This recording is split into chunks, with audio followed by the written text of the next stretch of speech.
Bismillahirrahmanirrahim. Assalamualaikum warahmatullahi wabarakatuh. Saya Nurul Usnani Pulungan. Di sini saya akan mempresentasikan judul yang telah saya ambil, yaitu Manajemen Sumber Daya Manusia di dalam Pendidikan. Baiklah, langsung saja. Yang pertama, saya akan menjelaskan apa itu pengertian manajemen sumber daya manusia dalam pendidikan. Nah, adapun pengertian MSDM dalam pendidikan, yaitu mengatur, mengondisikan para bawahannya agar batin dan rohaninya merasa nyaman dalam mengolah organisasi, institusi, dan lain sebagainya, sehingga tercapai tujuan yang telah ditetapkan secara maksimal. Dengan demikian dapat disimpulkan bahwa MSDM pendidikan adalah suatu ilmu yang digunakan untuk mengatur manusia di dalam sebuah lembaga pendidikan untuk mencapai tujuan yang telah ditetapkan. Nah, kemudian B. Tujuan dan fungsi MSDM dalam pendidikan. Tujuannya adalah suatu pencapaian tenaga pendidik dengan kependidikan serta membentuk kerja lebih ramah tanpa mengorbankan unsur manusia dalam melaksanakan kegiatan pendidikan. Jadi kesimpulannya ialah bahwa manajemen SDM pendidikan memiliki peran yang sangat penting bagi tenaga pendidik dengan kependidikan yang berada di sekolah agar tercapai tujuan individu, fungsional, organisasi, dan tujuan masyarakat dapat tercapai secara maksimal. Adapun tujuan lain dari MSDM pendidikan sebagai proses dalam merekrut, memotivasi, mengembangkan, serta evaluasi perusahaan yang sedang diperlukan untuk keperluan perusahaan tersebut. Hal ini dikarenakan tingkat ketercapaian dan keberhasilan lembaga pendidik tergantung bagaimana mengolah MSDM tersebut. Selanjutnya, tujuan yang menjadi target MSDM, yaitu yang pertama tujuan organisasi, mengenali adanya manajemen sumber daya manusia dalam memberikan kontribusi pencapaian organisasi sehingga dapat bekerja sama secara efektif antar anggota organisasi. Yang kedua, tujuan fungsional, ditujukan untuk mempertahankan kontribusi departemen pada tingkat yang sesuai dengan kebutuhan organisasi. Yang ketiga, tujuan sosial. Dengan adanya tujuan sosial dapat meminimalisir hambatan yang ada di masyarakat dan dapat merespon kebutuhan masyarakat. Yang keempat, tujuan personal. Dapat membantu pegawai dalam mencapai tujuannya sehingga pegawai dapat memberikan kontribusi yang maksimal terhadap perusahaan. Nah, jika tujuan personal ini tidak dipikirkan secara matang oleh atasan, maka dampaknya kinerja pegawai akan menurun karena merasa tidak diperdulikan terhadap atasan dan bahkan pegawai akan meninggalkan pekerjaannya.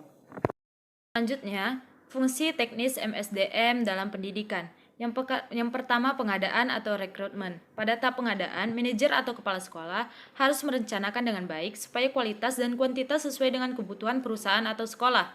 Yang kedua, pengembangan atau development adalah suatu usaha untuk meningkatkan kemampuan teknis, teoritis, konseptual, dan moral karyawan atau guru sesuai dengan kebutuhan pekerjaan atau jabatan melalui pendidikan dan latihan. Pengembangannya dilakukan secara berkesinambungan dan bertujuan untuk meningkatkan potensi dan keterampilan yang dimiliki karyawan. Yang ketiga, kompensasi atau compensation adalah imbalan atas kontribusi kerja pegawai secara teratur dari organisasi atau perusahaan. Karyawan yang diberikan kompensasi oleh perusahaan akan merasa lebih dihargai atas kemampuan, pengetahuan, keterampilan yang sudah dicurahkan selama ini untuk perusahaan. Terlebih lagi jika seorang karyawan menerima berbagai fasilitas dan simbol status dari perusahaan di mana mereka bekerja. Yang keempat, pengintegrasian atau integration disebut juga sebagai aktivitas untuk menyatukan antara kepentingan perusahaan dengan kebutuhan karyawan, sehingga menciptakan kerjasama yang menguntungkan bagi kedua belah pihak. Dalam pengintegrasian diharapkan memiliki keserasian sehingga hubungan yang akan dibangun menjadi harmonis dan dapat beradaptasi dengan baik. Yang kelima, pemeliharaan atau maintenance dibutuhkan dari berbagai aspek yang akan berdampak pada keberlangsungan kerja yang dilakukan para karyawan.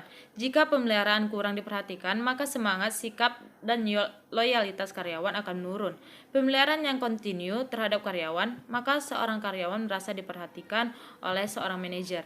Yang keenam, pensiun atau separation adalah pemberhentian pegawai oleh perusahaan karena pegawai berumur lanjut, sehingga tidak lagi dapat bekerja dengan sempurna. Ada beberapa faktor yang mempengaruhi seseorang untuk pensiun, misalnya umur, lapangan pekerjaan, pendidikan pegawai, tingkat kesehatan masyarakat, dan lain sebagainya. Yang C, peran manajemen SDM pendidikan. Nah, adapun perannya yaitu pertama peran administrasi. Peran ini berfokus pada bagian data seperti proses penyimpanan data serta dokumen pegawai, pengambilan keuntungan, kebijakan organisasi mengenai program yang digunakan untuk kesejahteraan bagi pegawai, arsip dokumen dan sebagainya.